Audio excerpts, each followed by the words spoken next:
Welcome to Bobby Owsinski's Inner Circle. I'm Bobby Owsinski, and this is a show all about music, music production, and the music business. My guest today is post-production engineer and co-founder of Source Connect, Robert Marshall. Today we're going to talk about the Namm Show. Yes, the 2019 Winter Namm just finished, and it was interesting in a lot of ways. Not so much with new gear, although there was some that kind of stood out. Mostly just the overall picture of the Namm Show. First of all, I did a keynote address along with Al Schmidt, mastering engineer Pete Dell, Doug DeAngelis, Jack Joseph Puig, and David Schwartz. And this was for the A3E subconference. Basically, there were several conferences within a conference at Namm Show. One was the A3E, and the other one was AES at Namm, of which I was a program director for the studio sessions. So we'll talk more about that in a little bit.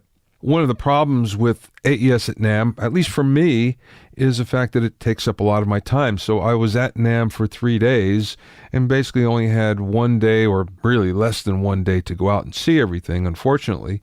I gave a presentation there, but also, since I was the program director, I introduced a lot of great engineers and presenters. One good one was Mastering for the Internet Age with Gavin Lurson and Ruben Cohen from Lurson Mastering. That was a whole lot of fun and very informative. Mixer Andrew Sheps gave a great presentation, what comes out of the speakers. Sylvia Massey talked about microphones. She's on a quest to do the ultimate microphone book. And boy, she had a lot of great stuff. And of course, one of the best was the tribute to Jeff Emmerich by Bill Smith and Howard Massey. And that was very informative and a whole lot of fun as well. But the Namm Show, in general, the mood was really good. It was upbeat.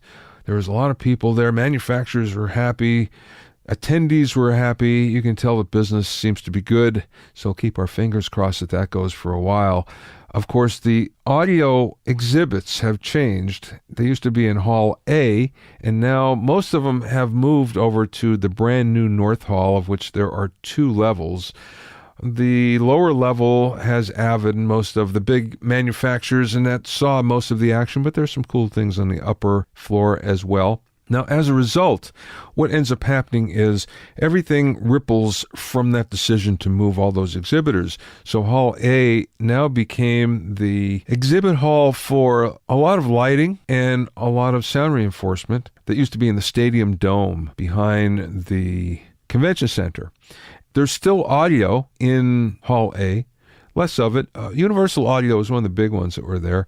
But what we ended up seeing as a result was all of the manufacturers that used to be down in the basement in Hall E, many of those have moved up into the main hall. So Hall E used to be the mad hall for inventors, and we used to see all sorts of very cool new stuff, some of it which would not stand the test of time.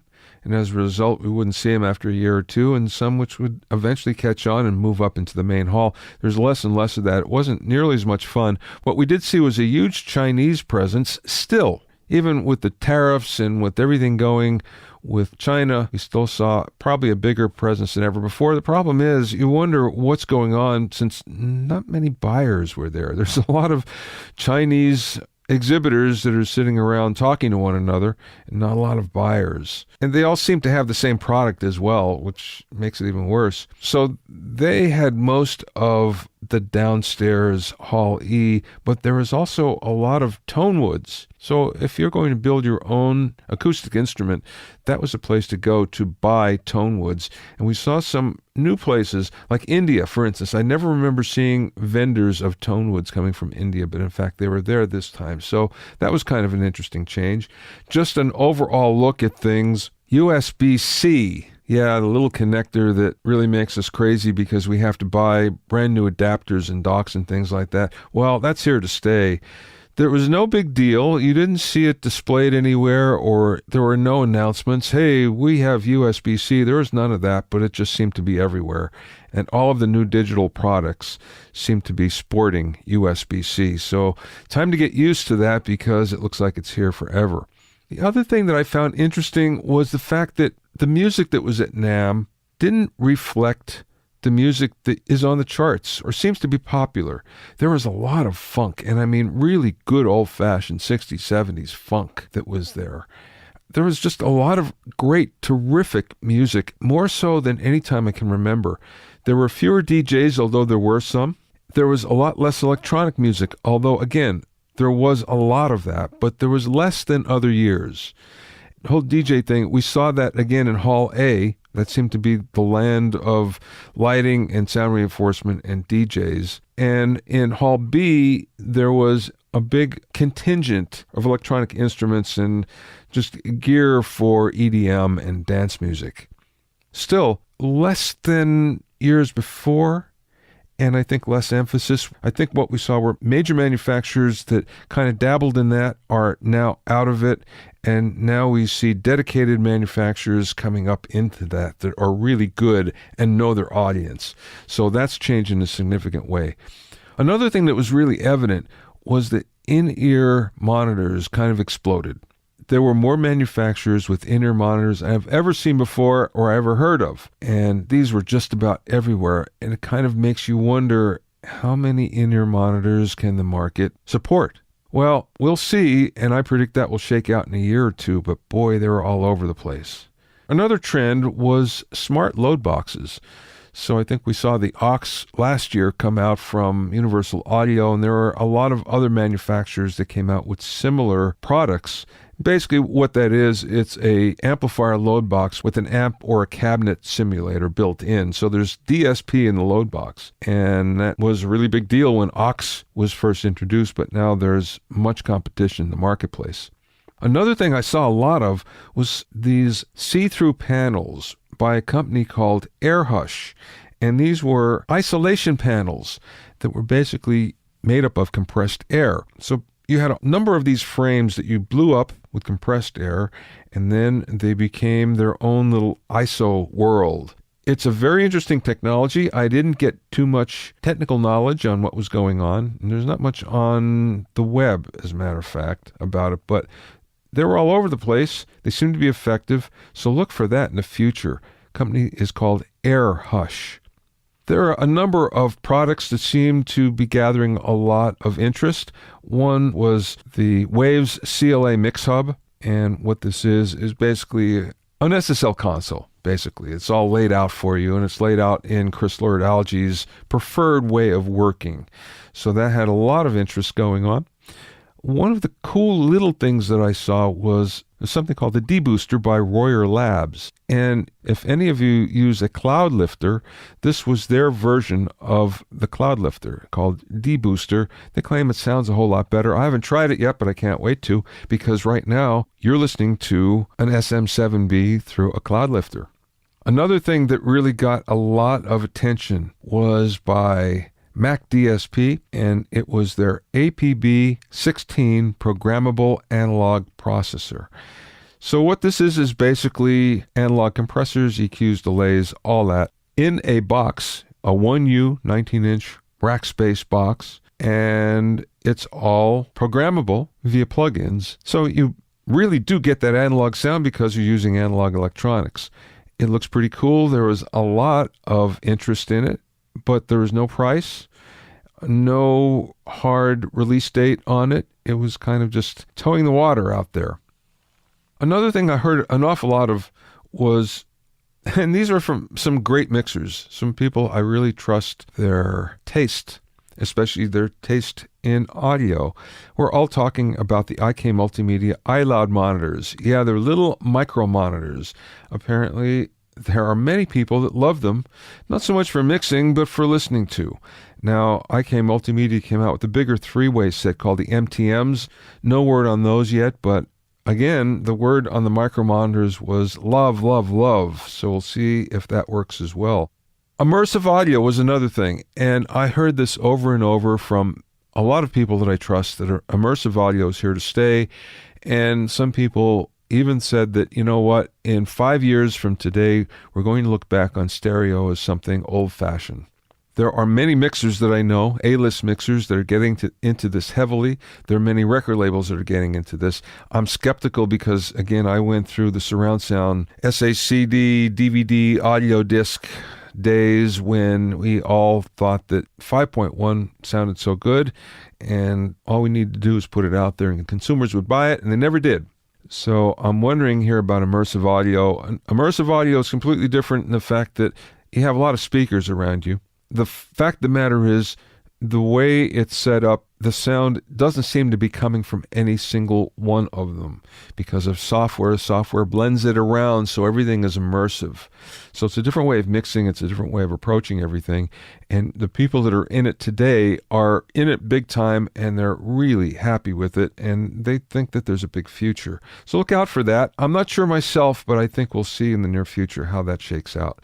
Couple fashion things that I saw.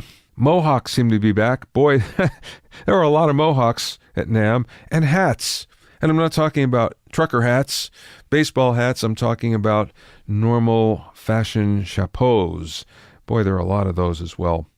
I'm jumping around again. Forgive me, but I have some random notes that are here. One of the things that I saw that was interesting, and I think I mentioned this in New Music Gear Mondays on my blog earlier in the year, and this was Flock analog patch bay. It's a digitally controlled analog patch bay, and a lot of people like that as well. It seemed to be a really big hit. So basically by DB25s, you plug in all of your analog outboard gear, and then through your computer, you can patch and repatch everything. Boy, that's a lifesaver, and everybody would really love something like this. I think that's going to be the way of the future. The other thing that was very cool, Ampeg, of course, is now part of Yamaha. Yamaha purchased it. And they had a very nice booth and a very nice layout. But one of the things they had out in the hallway of the Marriott was an 11-foot high SVT that actually worked. It was 600 watts. And they would power that up every hour and shake the floor. I mean, they would shake everything with that. It was pretty amazing. 11-foot high SVT. And finally, I met a very cool guy, Bob Berryhill from the Safaris. If you ever remember Wipeout, he was one of the co-writers and the guitar player. So that's a song that just about every guitar player and drummer learns early in their career. And for many of us, it was the very first song that we learned. And of course, we probably played it in our first garage bands as well. I don't know if people still do that today, but for many of us, and especially many of you listening, Bob Berryhill was the man behind all that. He's still out there playing with the Safaris. It was really cool to meet him. By the way, that sound on Wipeout, it's a 62 Jazzmaster into a dual Showman amplifier. So that's it. That's the Namm Show. You can go to many other places to look for details about some of the cooler new products, but this is just a nice overview, I think, of some things that you don't hear many other people talking about. Each Namm Show is different from the last in at least some way, and this one certainly was. But one can only hope that the vibe, which was so good this time, continues, because it really means that the industry is strong, and if anything, it's getting stronger.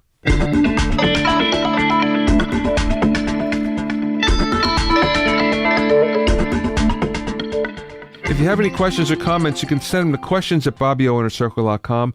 Don't forget about my online courses on mixing, production, branding, and music business success at BobbyOwsinski'sCourses.com. Also, get an expert analysis and objective opinion of your songs and mixes as a member of my Hitmakers Club. Go to hitmakersclub.com to learn more.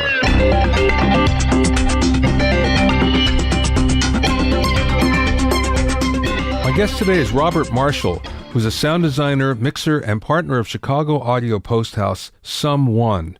Robert has spent the last 15 years doing sound design, mixes, and ADR for film, television, and radio, including several Superbowl spots. He's also a founding partner of Source Elements, a company that provides a number of excellent IP-based replacements for the ISDN services that have long been used by the voiceover industry for long-distance recording. In the interview, we talked about getting into post-production for music, the idea behind Source Elements and the different products offered, post-production in the Chicago commercial scene, the ideal amount of compression on voiceover, and much more. Robert and I spoke via Source Connect now from a studio in Chicago. Well, let's go back to the beginning, Robert. Give me your background and how you got into the business. Oh, wow. High school? Let's see. So the way it all began was I was writing songs, and with my friend, we wanted to record an album. And so I I ended up at a local recording studio because my friends had booked time at that recording studio, and they were recording, and I was just in awe of the whole process. And the stuff that I was doing was more MIDI oriented. Just the band that I was in was a little bit more sort of They Might Be Giants like. Mm-hmm. And the band that was recording in this studio, it was all just, rock and roll, drums, bass, guitar, but they had one song that had like a sequence as a background. And they were trying to lock the sequencer to a JH24 MCI, and they were having trouble and it wasn't working. And then they all decided that they would just go get lunch. And the studio owner's like, if you want to sit here and keep on working on it, go ahead. So they were gone for like an hour or two maybe.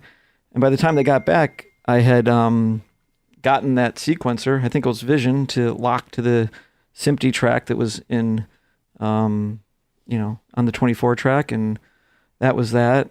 And from that acquaintance, I asked the guy who owned the studio if I could work there or intern there, and worked out that I could intern there and get some free time to record my band.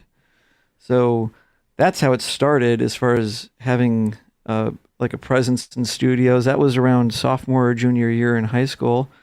And I stayed working there or interning there until the point where I did everything from, I learned how to solder and did patch-based stuff for him and cleaned up a lot of junk and all the stuff that an intern would do, and watched a lot of sessions. And then the owner of the studio was going to California, and, like when he was gone, I would just, oh, this band, they want a dub of this or these songs on cassette, whatever it was. And I was just, managing, taking phone calls and doing dubs and stupid crap while he was out. And then one day he's like, this band's coming in, they're going to do a vocal. This is the setup, blah, blah, blah. And I was like, oh my God.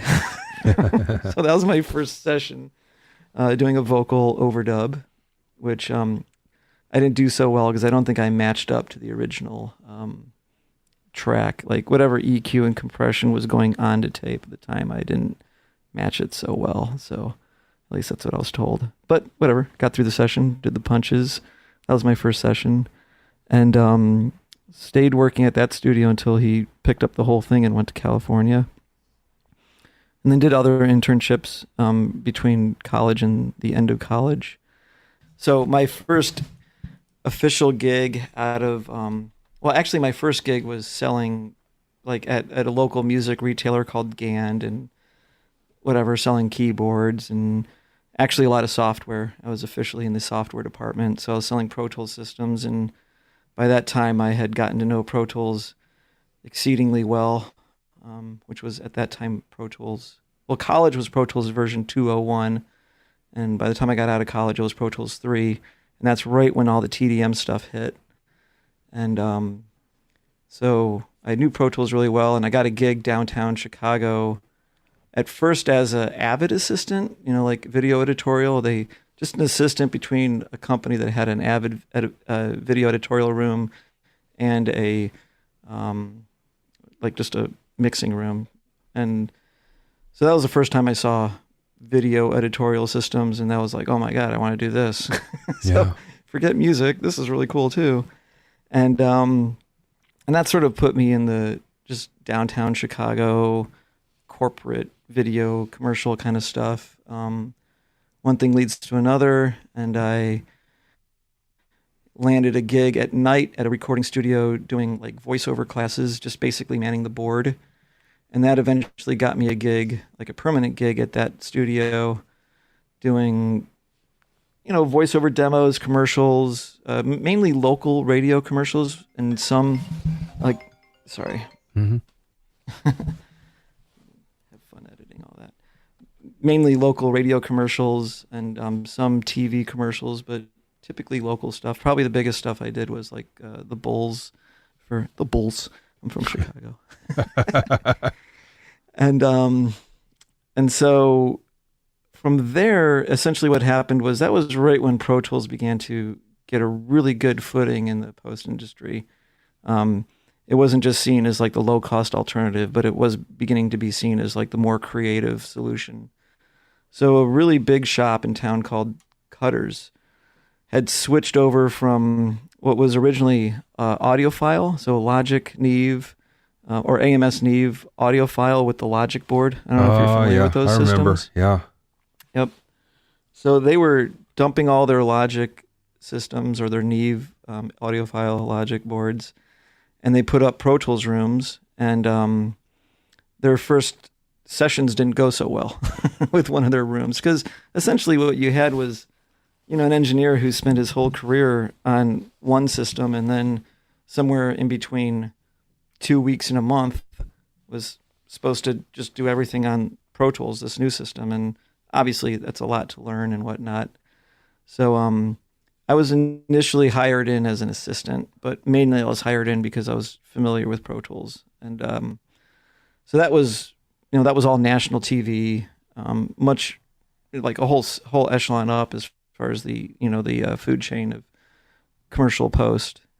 And so not even about a year later, though, I was able to get my own room there because one person left. They went to California, left an opening, and I'd already done a couple sessions there just for one reason or the other. So I got a room and then did lots of commercials, of which probably the biggest ones, if you remember the Budweiser like "What's Up" campaign. Yeah.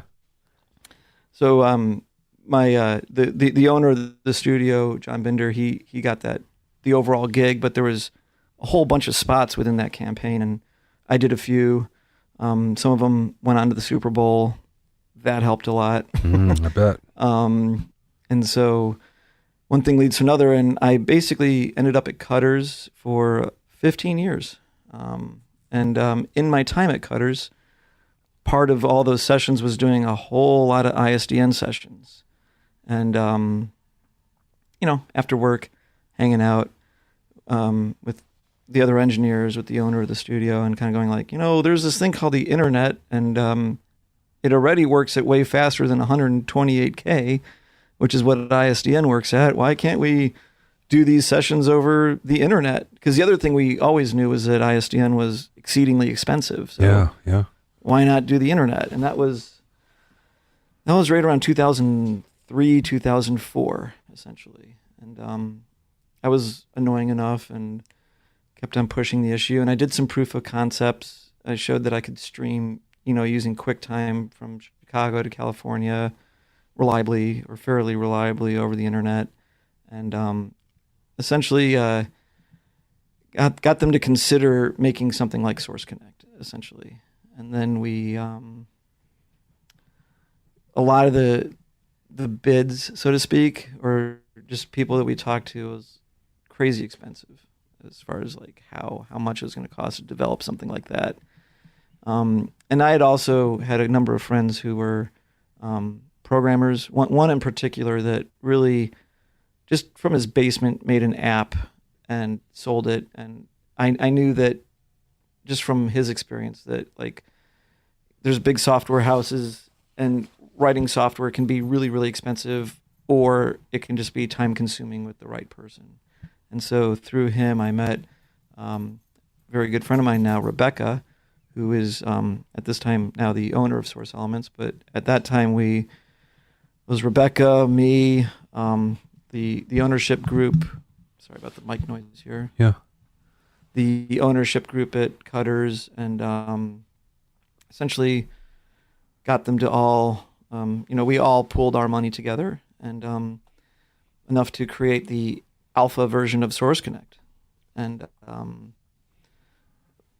then so that was 2004 roughly, and by 2005 we were able to create Source Connect version 1, and then a long slog till now as far as like, the early days of doing this over the internet was barely ready for it. So there's always all kinds of issues, dropouts, bandwidth, those kinds of things. But in time, certainly, obviously, the internet's becoming the preferred medium for remote connections. The first time I saw Source Connect, I went to visit a friend who was doing a mix for someone in, I want to say Taiwan, and they were using Source Connect for that. I was looking at this in awe, thinking, this is just incredible. He told me, I use this all the time for all of my foreign clients, and it works great. So that was my first exposure to it. When was that? Like what year? It was probably 5 or 6 years ago. Okay. So yeah, it was fairly mature. Yeah. By that time. Yeah, it seemed like it was. When I look at on the Source Elements website now, there's a lot of different products. Can you go through them? Personally, I'm not sure what they all are and what they're for, but talking to you a little bit, I get the feeling that they're very specific products for very specific situations. Sure. Yeah. So they basically, the first product was Source Connect, which was, bidirectional, low latency streaming audio. And one of the first things that came up with was, well, if I have Source Connect, what does the other person need? And the different workflows where there's, what we call acquisition. So you're recording someone remotely. But the other, and for acquisition, you need bidirectional low latency audio. You're talking over the line, you're capturing directly. But the other workflow is sort of remote mixing. So you're doing a mix, your clients can't be there, but you want them to hear it in high quality. So the second product that came out was called Source Live. And basically what that is a one direction, high quality broadcast. So the first difference is that it can send audio to more than one person at the same time. It doesn't need to do even with Source Connect, you have to do a conference call. So even though it can handle more than one person, it's not really like a broadcast in a sense. So Source Live can broadcast what's coming out of your Pro Tools or any workstation for that matter to people listening in, and they don't need to have Source Connect. All they need to have is a web browser, and they can pick up the stream in very high quality, and therefore you can get your mix approvals a lot faster than posting MP3s and waiting for someone to reply back, which I call pin the tail on the donkey, sort of like there, like, where do you want it? Yeah. So that was the first, or the second product, I should say.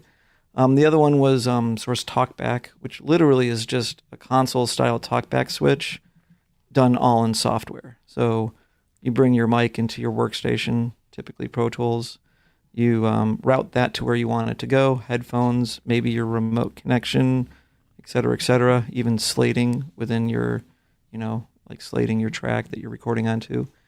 And then it senses a keyboard key. Initially, it was the / key above the return key, but the newest version lets you assign that to any key, and you can use a MIDI event. And so the plugin doesn't have to be focused. The key will always open up your Talkback channel. So, and there's a second plugin that comes with it that goes on your master fader, and that dims your master fader down. So you have your control room dim with your Talkback, all the same stuff that a Talkback system might have. For instance, it's got a feature for automatically open when the Pro Tools transport stops, close it when the Pro Tools goes into, or when the transport goes into record or play. So that was Source Talkback. It's clever. The next one was an application called Source Zip. Very handy. The way it came about was a lot of people were using Source Connect for ADR sessions. And so they would need to send the scratch, like the background tracks and everything else that the actor needs to listen to while they're, doing their takes. But, if the Pro Tools session is really big, that takes a long time to send, and really they don't need to have it full quality. So what Source Zip does is it takes a session, a DAW session, Pro Tools or whatever, and it takes all the audio files from it and it compresses them using AAC compression or Apple lossless. So it knocks it down anywhere from, easily 5 times smaller to the lossless compression typically is about half as big. And then the other side, it self-extracts. But when it self-extracts, all the metadata from those audio files get put back into the audio files so that Pro Tools doesn't start saying, where's my audio? Pro Tools has no idea it was crunched and re-expanded. So it was basically a really fast way of moving sessions through the internet, especially if they're just needed for monitoring. Or another typical thing might be, say someone is like, hey, I need you to retime all my drums and re-edit them and everything. So you can send someone that session and you can chop them up and edit everything as you need. And if you're not creating any new audio files, all you do is you send back that tiny little Pro Tools session or Logic, and it will reference back to those original audio files. That's awesome. Yeah, very cool. So that was Source Zip, basically just a way of moving sessions around faster, smaller. Funny enough, it became very popular in the Middle East, and we believe because there's just some countries charge for bandwidth. So it's not your unlimited internet connection, but if I got to upload a gig, oh my God, that's going to cost me whatever, $5. Yeah. If I can upload 256 megs, it's going to cost me less. So there's a lot of users in the Middle East, actually, where Source Zip became very popular. And I actually used it for a long time when hard drive space wasn't as inexpensive and long-term archival for sessions. Just losslessly compress them. There they are. But number of workflows. So the other product, let's see, Source Connect, Source Live, Source Talkback. The next one was Nexus, I guess. I forget the order. But Nexus is really cool, actually. And you're familiar with Soundflower. Yep. So think of Nexus as Soundflower with a plug-in endpoint. So now you don't need to mess with aggregate drivers or stuff like that. You can point an application at the Nexus driver, and then the output of that application will show up on the plugin, and you can capture it in Pro Tools or whatever workstation you're using, and vice versa. You can send audio out of your workstation to an external application that might not have a plugin. So effectively, Nexus turns any audio app into a plugin. Wow. So for instance, you want to listen to iTunes in Pro Tools. Boom. You just send, with iTunes, you just send your entire system audio to Nexus. You put the Nexus plugin in Pro Tools, and boom, every system beep and iTunes is popping into your Pro Tools session. But you could literally integrate Skype, anything like this with Source Connect Now, which is Chrome, FaceTime, you name it. It'll let any of those applications patch into and or out of Pro Tools or any AU or VST enabled workstation. Wow, that's very cool. Yeah, Nexus is very, very popular and very flexible. Does a number of things that fits into a lot of workflows, especially with podcasting. I'm trying to think what other. We have a system called ISDN, which basically, all these years later, it's kind of funny. Source Elements started out with, "Don't use ISDN, use the internet."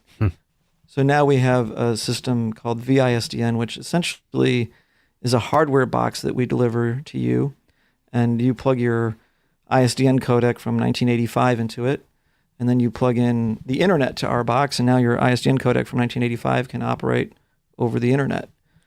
So it's an active service. We are providing, essentially the way to think of it is we are extending ISDN lines to you over the internet instead of using copper from the telephone company. Yeah.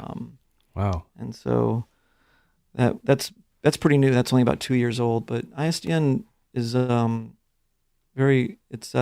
been resilient as far as, even though the phone companies want to kill it, especially in the audio industry, it remains a mainstay of doing sessions and connecting. So in the spirit of give them what they want, there's ISDN.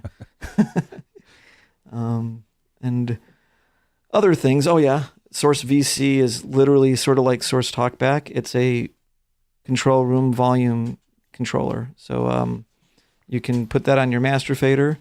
You can control your volume with your keyboard or with any MIDI event. The plugin doesn't need to be focused. It can handle. The nice thing about it is that as new formats come out, so 5.1 no problem, 7.1 no problem. As they keep on getting wider and wider, a much more efficient update to the plugin instead of all new hardware, because I need 20 more input channels to my whatever it is, my Dangerous or my Advocate or whatever hardware controller you're using. So the idea with Source Talkback and Source VC is to sort of take all the hardware that you need and really make the whole system work as a desktop. On your laptop, you got everything you need without any hardware. What do these cost, Robert? So Source Talkback is $125. Source VC, I think, is $175.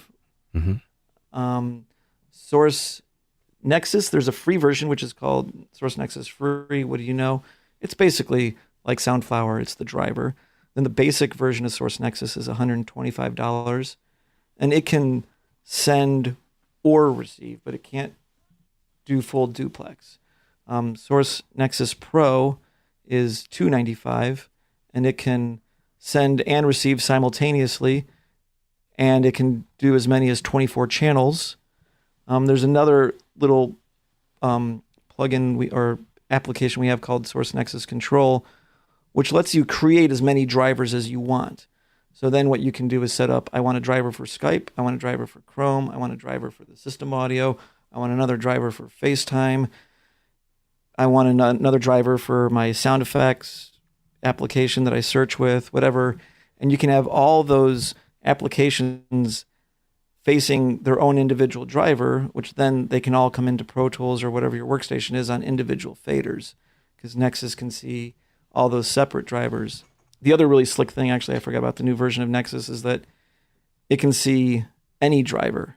So another popular thing is you have your Pro Tools HDX system, and you know, like Pro Tools HDX is very much locked into the HDX hardware, but you want to say send your audio out to a small speaker system or something like that, and a lot of Macs have HDMI built into them. So there's theoretically a surround sound output from your Mac, and you can then send that into an amplifier with, say, a consumer system, a consumer audio system.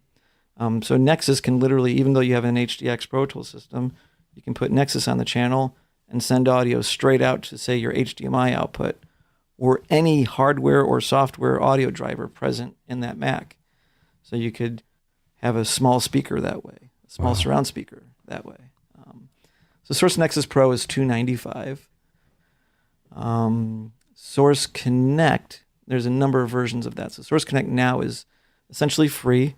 We'll probably come out with a subscription version that has some added features and whatnot. There will be a monthly subscription for that.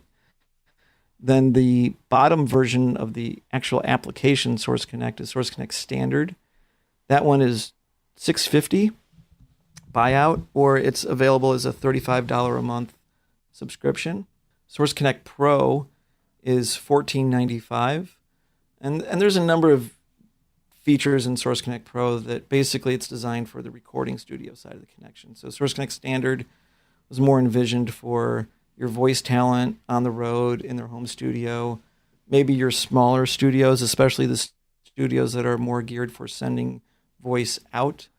And then the side that's recording that remote connection, Source Connect Pro was more designed for that. And the reason why is that Source Connect has a whole system called Restore and Replace.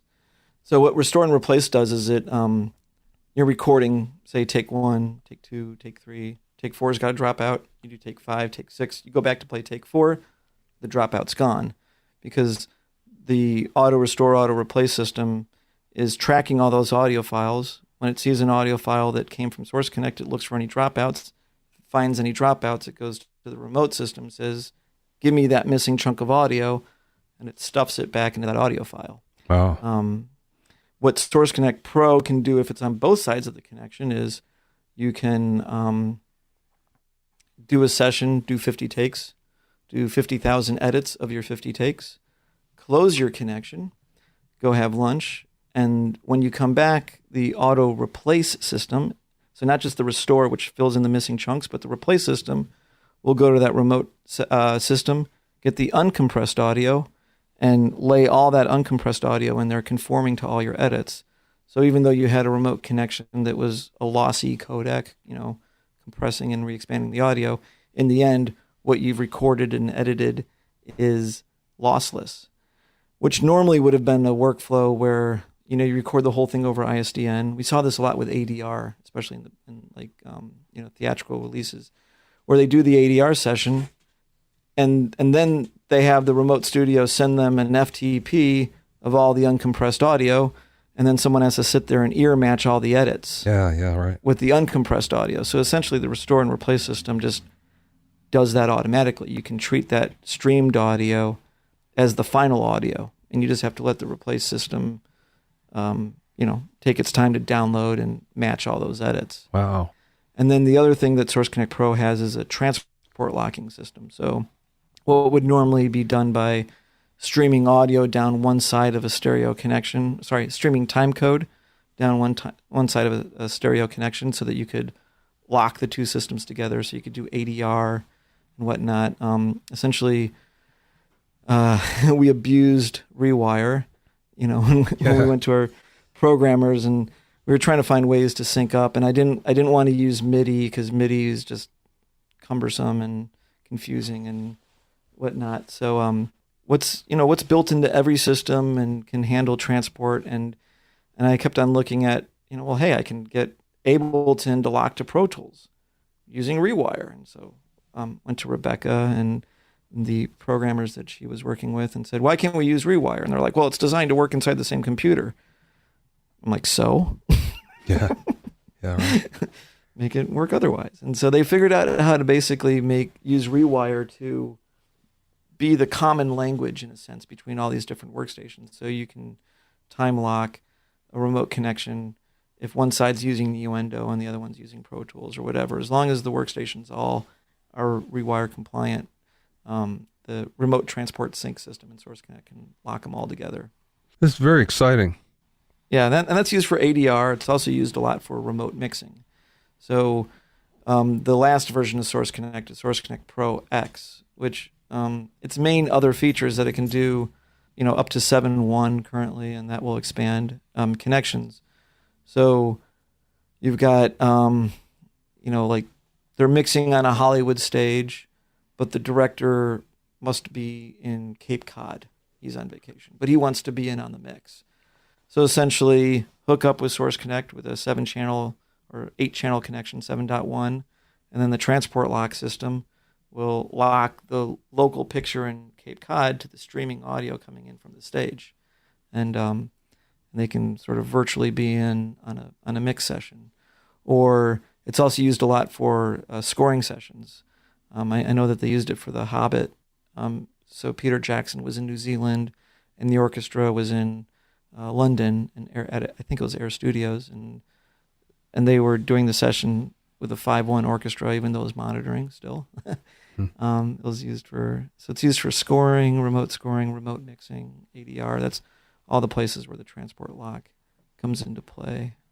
And so the Source Connect Pro X version is $24.90. That's our most expensive product. This is also cool.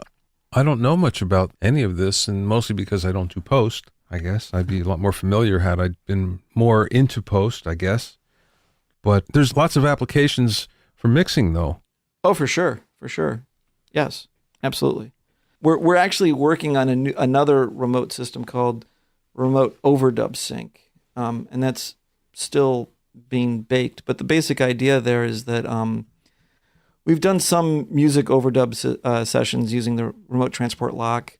Some artists have used it, but the kind of flaw with that workflow is that, especially if you're doing something like doubling a vocal, you get your first pass down, and now you want to listen to your previous vocal while you sing another vocal, for example.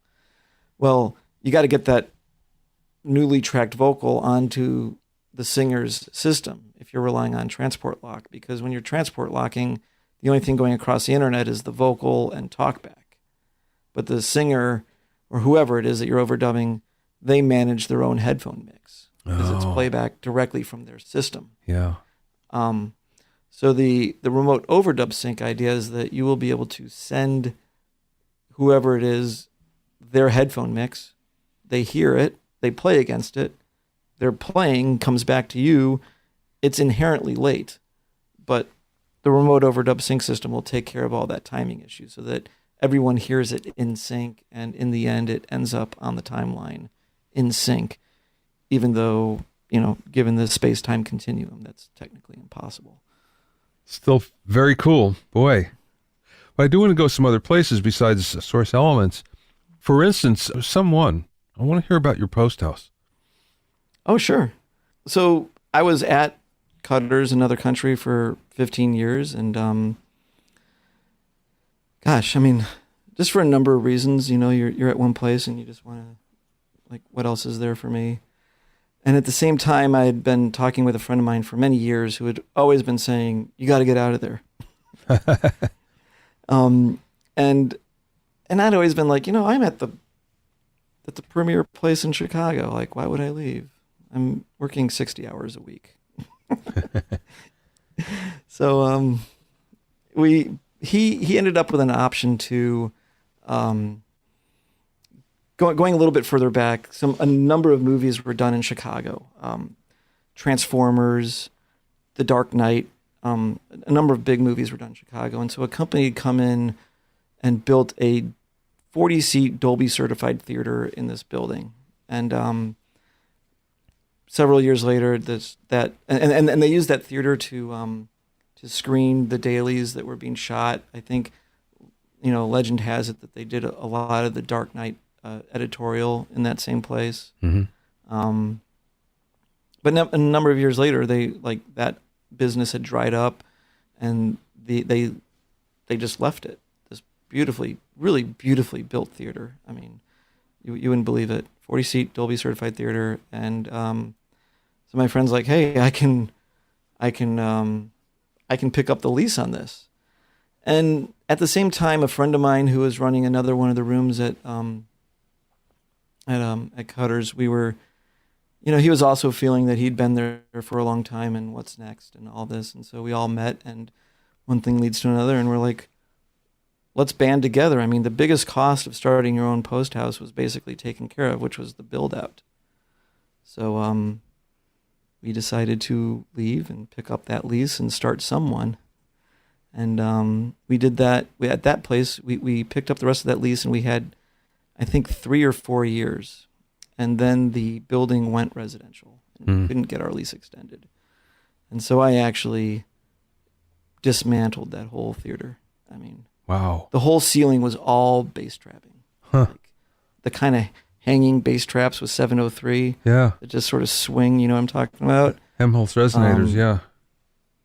Well, it wasn't a Helmholtz resonator because it's just like kind of a broadband, like it's sitting on not a chain, but a rope. It's just like so like the bass hits it and kind of makes it swing a little bit. Yeah. The whole ceiling was that, actually.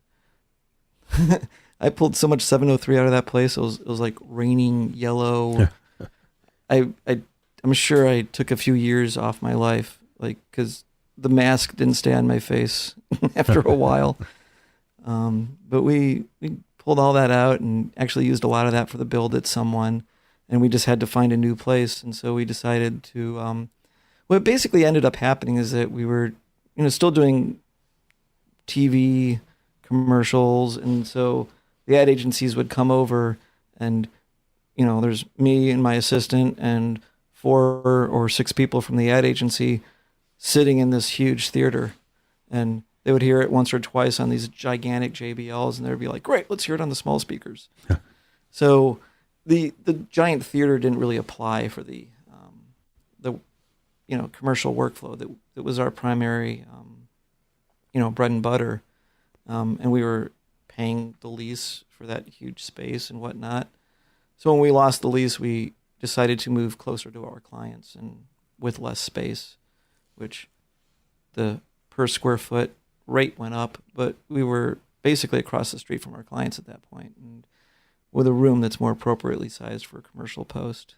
So we have 2 rooms and 2 booths, and but we designed our second room, which is very small, as a booth. So if we had to, we could have 1 control room with 3 booths, or 2 control rooms with 2 booths, or 1 control room with 2 booths and 1 control room with no booths. It's fairly flexible in the way it's designed so that we can handle a fair amount of local voice talent and sessions with clients as well. Do you find that you're mixing more or doing ADR or a combination? How does that work for you? Mainly sound design. Oh. So sound design and mixing. Not a lot of ADR. That's at least in Chicago, a lot of the ADR is done. There's a lot now just outside of the city, so I think a lot of it's done there.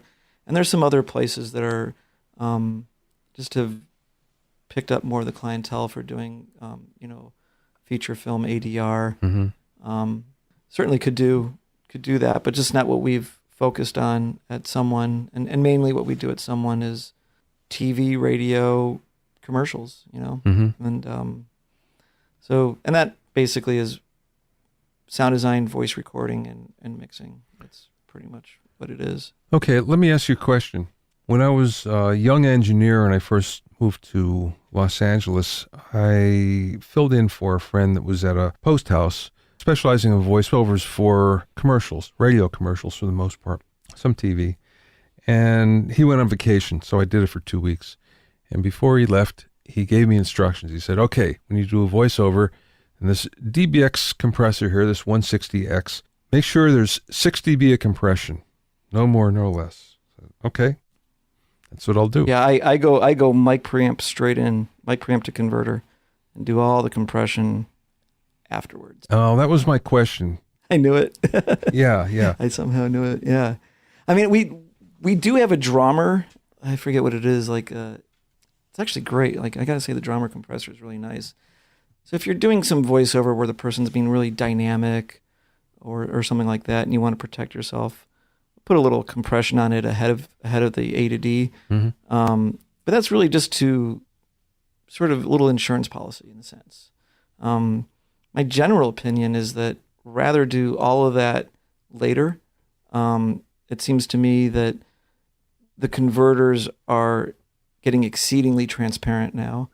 And really, when you think about it, with 24-bit compared to 16-bit, besides the analog noise floor, really, in theory, you could record it minus 48 into a 24-bit converter and have the same resolution as 16-bit. So there's so much headroom in 24-bit. The main thing, 24-bit pretty much exceeds the analog circuits as far as noise floors go. So, yeah, my opinion is don't commit. Okay. So when you're mixing, though, how much compression would you usually add? Depends on the spot, but I try to keep it maybe at around, to me, as soon as you get past 3 decibels, you're getting into heavy compression. So I'll usually do something around a 3-to-1 ratio, maybe 4-to-1, starting approaching more limiting and just try to bring up those, the main reason for doing the compression is you've got a spot where you got a fairly active music track and people want it to be really music driven, but at the same time you need to hear the voiceover. So to sort of clamp down on the bigger transients so that the ends of the words are still clear when the compressor releases, then there's your volume because you've added a little bit of makeup gain to it. So mainly it's just to make sure that voice is floating to the top no matter what. But 3, 6, not much, not more than that. Yeah. Okay. For sure. What don't people know about what you do? How, don't believe anything, how much editing there is down to the syllables, words are spliced in half and you're the beginning of this word, the end of that word. A lot of the times there's a lot of fine-tune editing. What don't people know? That I'm those syllables and on a lot of probably no one should know this, but for instance, they hire a voice actor and then later the copy changes. Ah, yeah. So here's a crazy session. They wrote the copy as something at the end of the 19th century, but it was really supposed to be the end of the 18th century. They got their centuries wrong. It was a thing for a museum. So they catch this. Voiceover's long gone. Voiceover's done probably a day or two ago. But now we're doing the final tweaks, and someone caught this copy problem, and this spot has to ship. So we're trying to turn 18 into 19. And literally what we did is we called around the office and said, I think Lizzie sounds like that voiceover person. So get Lizzie in the booth. Say in the 19th century 20 times. And just grab that 9 and slip it into where the 8 was. And like a little bit of pitch shifting, a little bit of whatever you got to do to shoehorn it in there, EQ, pitch shifting, and whatnot, and turned the 8 into a 9, and the voiceover person never ever read 9, but different person for one syllable. That's a good trick. Yeah, it's happened a number of times actually, and I've, certainly way easier on consonants. I've certainly been lots of people's P's and T's and things that get dropped off, but when it's a vowel, that is way harder to pull off because there's, the formant and the sort of the character of the person's voice is captured in that vowel. So how to, fit it in there and make it not sound like somebody else for a moment. How fast do you turn a commercial around? If it's just voice and music, yeah, 2 hours. Wow, that's fast. Yeah, I mean, probably like record the voice for an hour at the most. Maybe the voice record. If it's just like a 30, should be able to capture the voice in somewhere between 15 minutes to 45 minutes. Usually, if you're doing a real time voice record, you get most of your edit done right then and there because they don't want to necessarily release the talent until they know that they've got everything that they want. So you're kind of recording and editing as you go, and then talent's gone, and mix it. Essentially, that takes voice and music 30 seconds. Get that done in a half hour easily. So the whole thing, you can do a voice and music spot in 2 hours. What takes longer is all the indecision to follow. So, send it to the client, and then the client's like, well, is there a take with more energy? Yeah. Well, there is. So you well, they want more energy on this word or that word and this and that. And so the tweaks usually take longer than the guts of getting, the main work done. If all the decision makers were there in the session at the same time and everyone was sort of on it and no one was scared of, for instance, the voice record sessions will also go a lot quicker too because they have to capture it with this energy, but then they have to capture it again with a lot more energy just in case someone asks for that. Yeah. So if everyone knew exactly what they wanted right then and there, I mean, man, in theory, probably do a spot in an hour. Back when I was doing jingles, I didn't do all that many, but it was a 3-hour turn where the first hour was music and the second hour was vocal overdubs, and then the third hour was mixing. And it was absolutely terrifying to do everything that quickly, but it was exhilarating at the same time. And, you just don't get that in any other way, any other situation. That is one of the coolest things about post-production. For instance, even when I was that session where I was trying to switch the 8 for the 9, the spot had to ship, and the producer says, wherever we're at in 15 minutes, that's what we're shipping. Oh, it's like, and no engineer wants something to ship out sounding bad because everyone who hears it doesn't know that you only had 15 minutes to pull it off. Yeah. And so the pressure is a really cool thing and also the worst thing about it because it definitely is much more pressure than a music session and excluding jingle sessions where I think some of that pressure is definitely there again. But a music session where basically everyone is there to create the best spot the best recording and the best performance and everything. So with post, there's a little bit more intensity because there's a lot of time deadlines, artificial or not. And so one of the things I learned first in post was like sort of the broad strokes matter most. For instance, when you're doing sound design, it's like you go through and you take care of everything that moves that might make an obvious big noise. And then you can go through another pass and take care of the smaller things that maybe you wouldn't hear, but, like those are the details. And eventually you get into the things that, you've got the mix perfectly. And then when the clients come in and they want the music raised and everything else, they're just lost. But they're there. Yeah, right, right. But sort of think of, to me, a little bit like post-productions like that.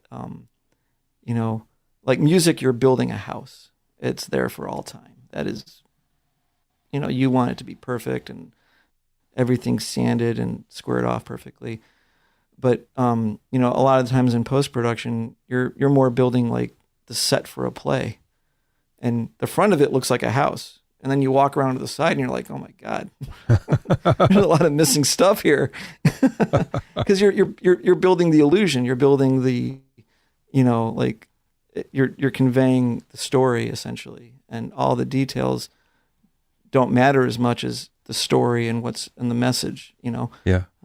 So that was one of the first things I learned was like, because of these time constraints, move fast, pick your battles, get the big stuff done first. Then when you have time, you can get into the nooks and crannies and really finesse. Last question, Robert.